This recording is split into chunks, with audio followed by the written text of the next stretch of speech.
Hello everyone. आज हम लोग बसंत भाग 2 पाठ 16 भोर और बरखा पाठ का सप्रसंग व्याख्या पढ़ेंगे।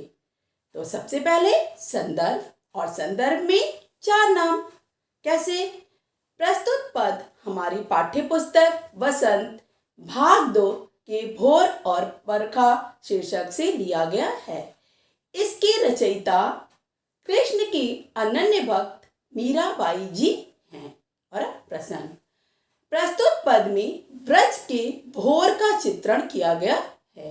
और व्याख्या। जागो बंसी वारे ललना, जागो मोरे प्यारे, रजनी बीती भोर भयो है, घर घर खुले किवारे। किवारे अर्थात दरवाजे। यहाँ पर जो माता यशोदा हैं वो अपने पुत्र श्री कृष्ण को जगा रही हैं और जगाते हुए कह रही हैं, जागो बंसी वारे ललना, ऐ बंसी बजाने वाले मेरे लल्ला, अब तुम जाग जाओ। जागो मोरे प्यारे, ऐ मेरे प्यारे बच्चे, ऐ मेरे प्यारे लल्ला, अब तुम जाग जाओ। रजनी बीती भोर भयो है, घर घर खुले किवारे। अब रात क्या है? बीत गई है और सुबह हो गई है। रात्रि में जो दरवाजे बंद थे वो दरवाजे अब खुल गए हैं। हम लोग क्या करते हैं? रात के समय अपने घर के दरवाजे बंद कर देते हैं।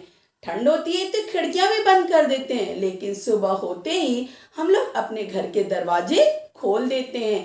तो माता यशोदा भी कृष्ण को जगाते हुए कह रही हैं कि ऐ मेरे बंसी बजाने वाले लल्ला, ऐ मेरे प्यारे लल्ला, अब रात बीत गई है, सुबह हो गई है, सभी घर के दरवाजे खुल गए हैं, अतः अब तो जाग जाओ। गोपी दही मथत सुनयत हैं, कंगना के छनकारे, उठो लाल जी भोर भये हैं, सुर नर ठाड़े द्वारे। ठाड़े में खड़े हैं। दही सुनियत मतलब सुनाई पड़ रहा है। झनकारे में आवाज, जो चूड़ियों की खनकने की आवाज होती है वो आवाज। गोपी दही मथत सुनियत हैं, कंगना के झनकारे। अब गोपियां जो हैं वो दही को मथ करके तुम्हारा पसंदीदा मक्खन निकाल रही हैं, और उस दही को मथते समय उनकी जो चूड़ियां हैं वो खनक रही हैं और उनकी आवाज साफ साफ सुनाई पड़ रही है। उठो लाल जी भोर भये हैं, सुर नर ठाड़े द्वारे। ऐ मेरे लल्ला, अब तुम उठ जाओ, अब रात बीत गई है, सुबह हो गई है, और तुम्हारे दर्शन के लिए सभी सुर अर्थात देवता और नर अर्थात मनुष्य, सभी देवता और मनुष्य हमारे घर के बाहर तुम्हारे दर्शन के लिए खड़े हैं, तुम्हारा इंतजार कर रहे हैं।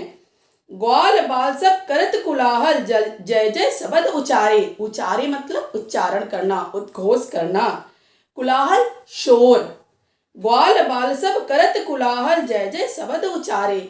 जो ग्वाल बाल हैं, जो तुम्हारे साथ गायों को चराने जाते हैं, वो सब भी घर के बाहर खड़े हैं और कोलाहल कर रहे हैं, शोर कर रहे हैं, तुम्हें जगाने के लिए कह रहे हैं और तुम्हारी जय जयकार कर रहे हैं। और उस जय जयकार से चारों तरफ पूरा जो ब्रजमंडल है वो गुंजायमान हो रहा है। माखन रोटी हाथ में लिन्नी, गौवन के रखवारे। वे जो ग्वाल बाल है वे अपने हाथों में माखन रोटी लेकर के घर के बाहर तुम्हारा इंतजार कर रहे हैं, जो तुम्हारे साथ गायों की देखभाल करते हैं, गायों को चराने जाते हैं। अर्थात माता यशोदा कह रही हैं कि हे मेरे लल्ला, अब तुम उठ जाओ।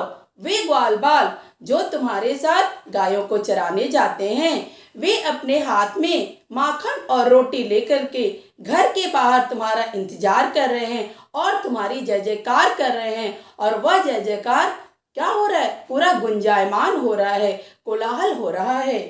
मीरा के प्रभु गिरधर नागर, शरण आया को तारे। अब मीराबाई कह रही हैं कि उनके जो प्रभु श्री कृष्ण हैं, उनके शरण में जो भी आ जाता है, प्रभु श्री कृष्ण उसका उद्धार कर देते हैं, उसका कल्याण कर देते हैं। और अब हम लोग पढ़ेंगे दूसरा पद। संदर्भ पूर्ववत। प्रसंग प्रस्तुत पद में वर्षा ऋतु का अत्यंत मनमोहक चित्रण किया गया है। और व्याख्या। बरसे बदरिया सावन की, सावन की मन भावन की, मीराबाई जी कह रही हैं कि अब ग्रीष्म ऋतु समाप्त हो गई है और वर्षा ऋतु आ गई है और वर्षा ऋतु में सावन का महीना आ गया है। तो सावन के महीने में लगातार बारिश होती है, बिजली चमकती है, बादल घिरते हैं। उसी का चित्रण यहाँ पर मीराबाई कर रही हैं कि बरसे बदरिया सावन की। अब सावन का मनमोहक महीना आ गया है और बारिश होने लगी है, सावन की मन भावन की। और यह जो सावन में वर्षा हो रही है, यह मीराबाई के मन को अत्यंत लुभावनी लग रही है। भावन मतलब लुभावनी लगना, अच्छी लगना। सावन में उमग्यो मेरो मनवा, भनक सुनी हरि आवन की। सावन में उमग्यो मतलब उल्लसित होना, आनंदित होना, उत्साहित होना। तो मीराबाई कह रही हैं कि सावन में उमग्यो मेरो मनवा, सावन में ये जो वर्षा हो रही है, इसे देख करके मेरा मन जो है अत्यंत प्रसन्न हो रहा है। भनक सुनी हरि आवन की, और ये वर्षा की बूंदें ऐसा लग रहा है कि प्रभु श्री कृष्ण के आने का संदेशा मुझे दे रही हैं। हरि अर्थात श्री कृष्ण। तो ये जो वर्षा की बूंदें बरस रही हैं, ये ऐसा लग रहा है कि मुझे श्री कृष्ण के आने का संदेशा दे रही हैं और इसलिए मेरा मन अत्यंत प्रसन्नचित्त हो रहा है। उमड़ घुमड़ चौ दिशि से आया, दामिनी दमके झर लावन की। जब बारिश होती है सावन में तो क्या होता है, बादल घेरते, उमड़ घुमड़ करके बादल घेर लेते हैं।